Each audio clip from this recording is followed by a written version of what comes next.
people of YouTube. So we're going to do, we're going to set the action and we're going to intonate the guitar. Now before we start messing with the action, we've got to address the neck. We need to, now inside a guitar neck you've got something called a truss rod, and it's a metal bar that pretty much runs the length of the neck, and it can be adjusted. And what the adjustment does is it can either make the neck completely straight, it can give it a bow effect, or the opposite effect, so it'll scoop in the center. Now ideally you want to be doing the adjusting the truss rod for the neck without any strings on. And now I've just done mine, and I didn't remove the strings because I don't have a spur set to put on at the moment. But what I did was I just completely wound off all the tension, so the strings, I could literally pull them right away. And I've set the relief in the neck so there's a bow, so it's shaped like this now. So adjusting it anti-clockwise give me that sort of relief in the neck. Now we're going to move on to setting the action. So what the action is the height of the strings from the fretboard.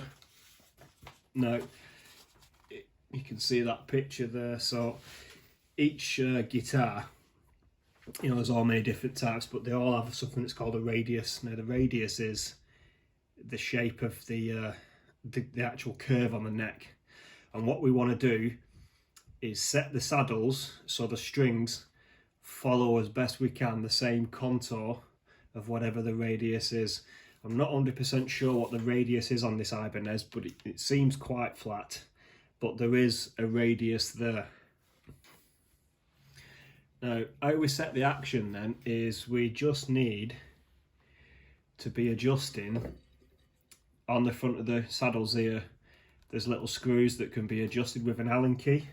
If you turn the screw anti-clockwise, it is going to lower the saddle. Now each saddle has 2 screws, so you want to make sure when you're making your adjustment that the saddle stays nice and straight.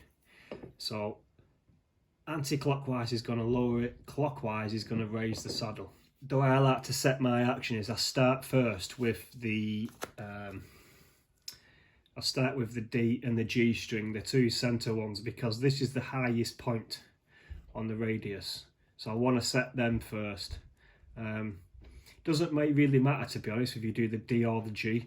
You can sort of eyeball it. Once you've done one, it's just a quick case of making sure the opposite one is level, and then just test for fret buzz.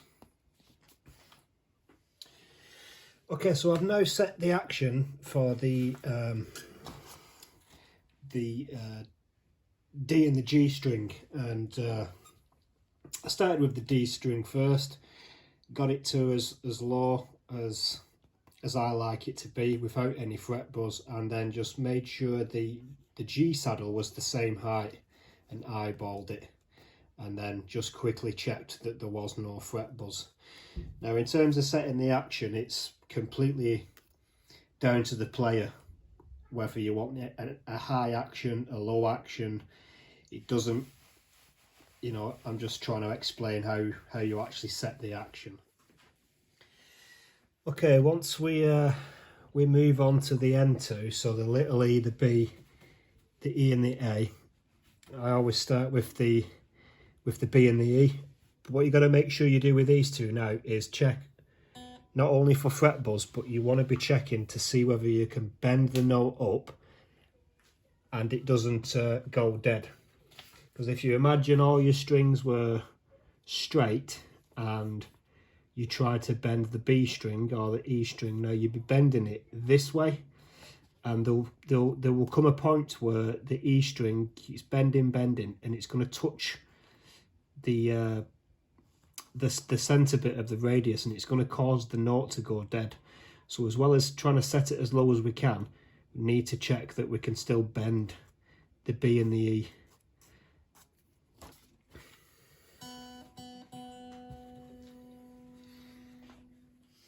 Okay, so I've now set the action now for the thin E string and the B string,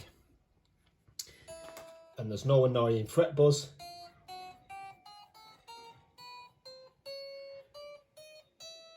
And also, I don't get any dead notes. I can bend the E string as far as I can. It doesn't go dead, and same with the B string. I'm happy with that because that is quite low. Right, so now we're going to intonate the bridge. So basically, what intonation is, it's I don't fully understand the science behind it, but basically, when you play a string open, I'll play the top E, the thick E. You can see on the tuner there that it's in tune. When you push in at the 12th fret, the 12th fret is a full octave higher, so it should be the same note, 1 octave higher. So we play it open, we get the thick E string in tune there. We press it in at the 12th fret, and you can see on the tuner there that it's ever so slightly sharp. So what we've got to do, we need the same note open and at the 12th fret, and we do this by adjusting the saddles. So these adjusters at the back, these ones here, move the saddle backwards and forwards. Now if you need to sharpen the pitch, then you want to turn the nut anti-clockwise, and that will push the saddle forward. If you want it to come down pitch, then you want to turn it clockwise, and that's going to pull the saddle backwards. So I'm going to do the E string, and we'll see how we get on with this one.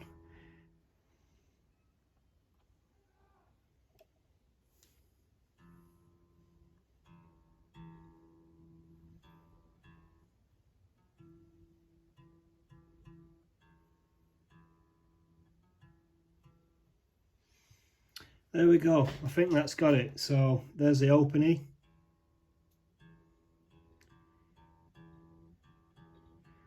Open E's in tune, E at the 12th fret.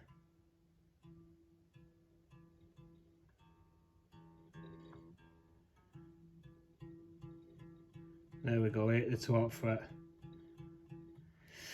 Now, to continue to obviously intonate, you have to carry out that long-winded process across every saddle. So every time you make an adjustment, you need to recheck the tune, then try it at the 12th fret, and you keep repeating those steps all the way until you've done the I, E string. Last one now, I, E string.